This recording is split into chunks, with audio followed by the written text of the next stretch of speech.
অসম জাতীয় বিদ্যালয়ৰ ষষ্ঠ শ্ৰেণীৰ ছাত্ৰ-ছাত্ৰীসকলৰ বাবে আজি ইংৰাজী পাঠ্যপুথিখনৰ 13 নম্বৰ লেচনটোৰ প্ৰশ্ন উত্তৰখিনি লৈ আহিছোঁ। 13 নম্বৰ লেচনটো আছিলে দ্য অনেষ্ট উডকাটাৰ।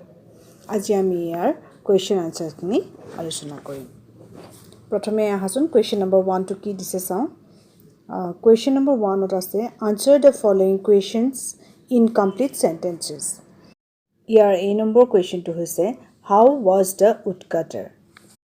ইয়াৰ আনসাৰ হৈছে the woodcutter was sincere in his work and very honest. Question number B টো হৈছে what did he bring from the forest. ইয়াৰ আনসাৰ হ'ব he brought the woods from the forest. Question number C টো আছে what happen to his x.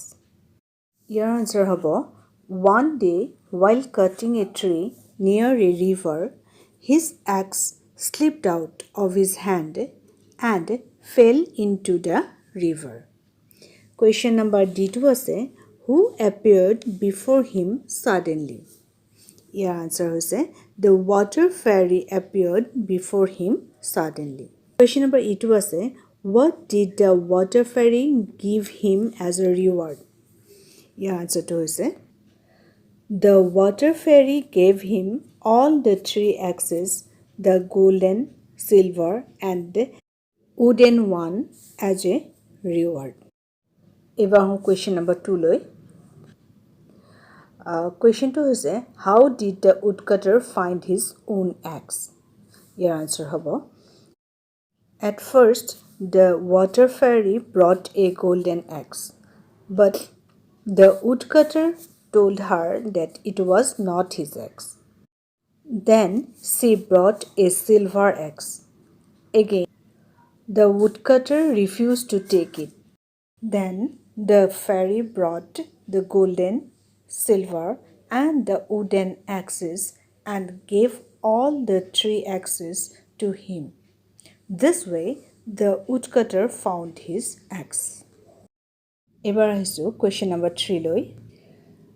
It was write whether the following statements are true or false. Here question number 8 was the woodcutter sold the woods to a merchant. Your answer hobo true. B2 was the water fairy was a beautiful girl. Your answer to hobo true.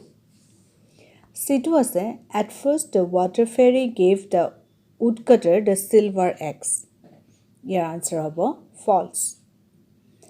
D2 was the water fairy did not give the woodcutter his own axe. Your answer hobo false. Aru E number 2 was greed is a vice. Your answer to hobo true. ছাত্ৰ-ছাত্ৰী সকল আজিৰ প্ৰশ্ন উত্তৰখিনি মানে ইয়াৰ আগৰ এটি ভিডিঅ'ত মই তোমালোকৰ এই লেচনটো মানে দ্য অনেষ্ট উডকাটাৰ লেচনটো বুজাই দিছোঁ। সেইটো যদি তোমালোকে চোৱা নাই তেতিয়াহ'লে মই এই ভিডিঅ'টোৰ ডেছক্ৰিপশ্যন বক্সত তাৰ লিংকটো দি দিম, তোমালোকে সেইটো চাই ল'ব পাৰিবা, তেতিয়া উত্তৰকেইটা বুজি পোৱাত সহজ হ'ব। আৰু ইয়াৰ পিছত থকা যিখিনি গ্ৰামাৰ এণ্ড ইউজেছ আছে মই তোমালোকলৈ পৰৱৰ্তী ভিডিঅ'ত লৈ আহিম। আশা কৰিছোঁ আজি ভিডিঅ'টি চাই তোমালোকে কিছু উপকৃত হ'ব পাৰিবা। যদি তোমালোকে নিজকে উপকৃত হ'ব পাৰিছোঁ বুলি ভাবিছা তেতিয়াহ'লে ভিডিঅ'টি লাইক কমেণ্ট আৰু শ্বেয়াৰ কৰি দিবা। আৰু যদি চেনেলটো ছাবস্ক্ৰাইব কৰা নাই তেতিয়াহ'লে চেনেলটো ছাবস্ক্ৰাইব কৰিবা যাতে আগলৈ মই এনেধৰণৰ ভিডিঅ' দিলে তোমালোকে পাব পাৰা। তেন্তে আজিলৈ এৰিছোঁ। Bye bye and take care.